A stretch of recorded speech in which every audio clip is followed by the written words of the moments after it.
So Hogwarts Legacy just got an official in-game mod platform. If you haven't paid attention to the latest update, they've partnered up with CurseForge, so now you can easily install mods right from in-game. I'm going to show you a full preview of how you can do that, plus some of my favorite mods so far, because I've been playing with this update for a while now. Also, quick disclaimer, yes, this video is sponsored by CurseForge, but the update is completely free, so totally check it out. And if you're a mod author, there's a huge incentive to create and upload mods right now for the game. They are running this hackathon with some big prizes for the whole month. So if you're interested in that and want to show your creative side, totally check out the links in description.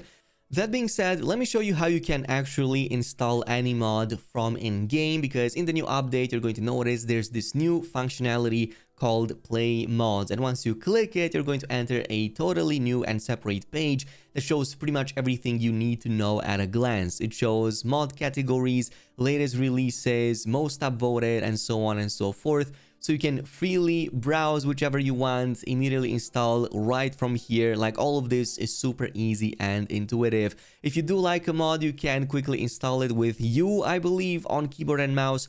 But you can also click straight on them and press the install button as well. You don't need to stick to this page either. You can pretty much mass install as many mods as you want. So go ahead, read descriptions, see what you like, and from this point on, I recommend heading over to the last section right here. So in this one, you have a really cool functionality. Like, pretty much they thought of everything, because you have your unmodded save, and what you can do is to go ahead and make a copy of it, so that if anything goes wrong, you're not going to have that entire save pretty much broken and no longer accessible. Like I said, modding does carry a bit of risk, especially if you're adding a lot of new functionalities and features. But once you've chosen your mod list, you can just go ahead and apply them from right here and then load your save file right away, which is then going to let you jump straight into the gameplay with your new mods and functionalities. So I'm going to show you some of the mods that I really liked, and I want to start things off with the Phoenix Broom. You know that I'm a sucker for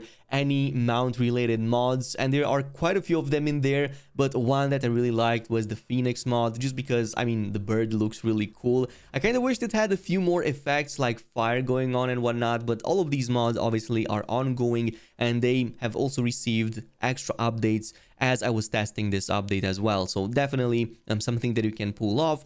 There's obviously a lot more in terms of mounts you can apply. I believe there's even dragons, there's other bird types, or if you just want to keep it basic but add some extra flair, you can totally go with the Trailblazer, as this is going to add a ton of cool effects, trail effects with different colors and different themes.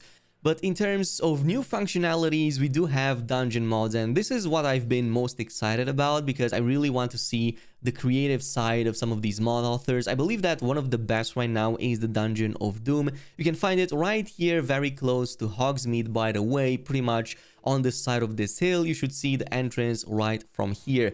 But once you head over inside, yeah, you're pretty much going to have to fight your way through a whole bunch of enemies. There's also going to be like a castle area, but an outside area as well too, filled with enemies and eventually also treasures. So I actually encountered quite a few of these. They aren't the easiest for that matter, unless you're level 40 and already have everything, case in which you should breeze through the dungeon regardless, with maybe the exception of one of the bosses guarding the castle a bit later down the line. This guy was very tough, so either use Avada Kedavra or maybe just go in with some high damage builds.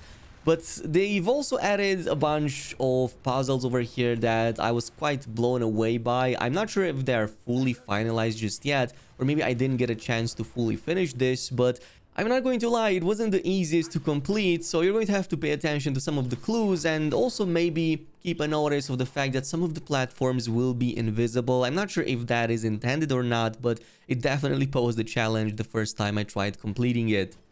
Now, obviously, no modding list would be complete without some extra clothing options, and there are quite a few of them in there that do just that. One of which is the Darmstrang uniform. Yes, from the Darmstrang Institute. So you have this really cool elite looking uniform with that side piece over there, which I think looks really unique and adds a nice flair to the game.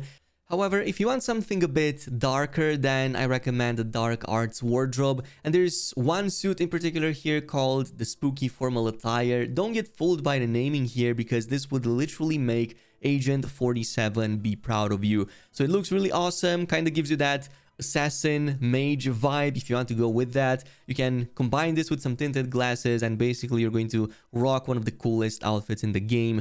Does it have the best stats? I don't really care, like fashion above everything else, baby. Anyway, before we move on to the next one, I do have a few more other options for customization. There are plenty of hair and hair recolor mods that add on top of what the game already offers. I know that many folks really wanted the hairstyle from Professor Garlic, well, you can now have that as well as many others on top, plus obviously everything else that will get added as the time goes by. But yeah, if you want to like maybe cosplay as Merlin, there are some options over here. There's this wide beard option that you can have. Unfortunately, you can't get it at a barber shop. This is going to replace your mask or your glasses, but you can totally combine it with like the gray hair and pretty much get that Merlin look, especially if you also combine it with the Merlin attire. Is it appropriate for somebody this old to attend Hogwarts? I don't really know, but I mean, who cares? You kind of look like a mage, a proper one at that now, and this is going to work well with the next mod. And that's going to be Staves for wands. As the name implies, this is going to change your wand to a staff instead. I kind of always wanted this, but this also brings an assortment of staves as an option, plus different colors depending on the color and option of your base wand. So yeah, depending which one you chose at the start of the game, this is going to slightly alter that staff as well. But this brings us to the final mod on the list, and that's going to be all about battle pets. Yes, you can now summon them in combat and they will actually help you with extra abilities, both ones that they come by default with, but you can also teach them extra abilities from pretty much the entire list of abilities in the game, ones that belong to you but also ones that belong to NPCs. So this is actually really awesome because you can have certain pets stack multiple of these at the same time, like for example going full on invisible, also getting an armor and having like a thunderstorm effect summoned all around you from the Thunder Spike potion. So just to show you a few examples over here, the Grab Horn, for example, comes with the Adurus Shield by default, but you can also teach him like 3 other abilities. So this helps a ton because like every 10-20 seconds, it pops that off for you automatically, which is going to be of tremendous help in combat. Meanwhile, you can go with something like a Fooper, which comes with that thunderstorm effect, the thunderstorm, which is going to spawn again around like 10-20 seconds, give or take, and then zap enemies with lightning. But you can pretty much create your own versions. There are many options in here, both for terrestrial and flying mounts that provide other abilities. I really like the Horclump, which has Petrificus Totalis by default, so this helps a ton to basically just stun enemies and yeah, just like throw them away, deal damage without being interrupted. And some of the later options can have even up to 6 fully on mod slots that you can just play some of these abilities in to go with anything that you want. Damage, survivability, even healing for that matter. So they can definitely provide some really nice incentives for you to actually use them in combat.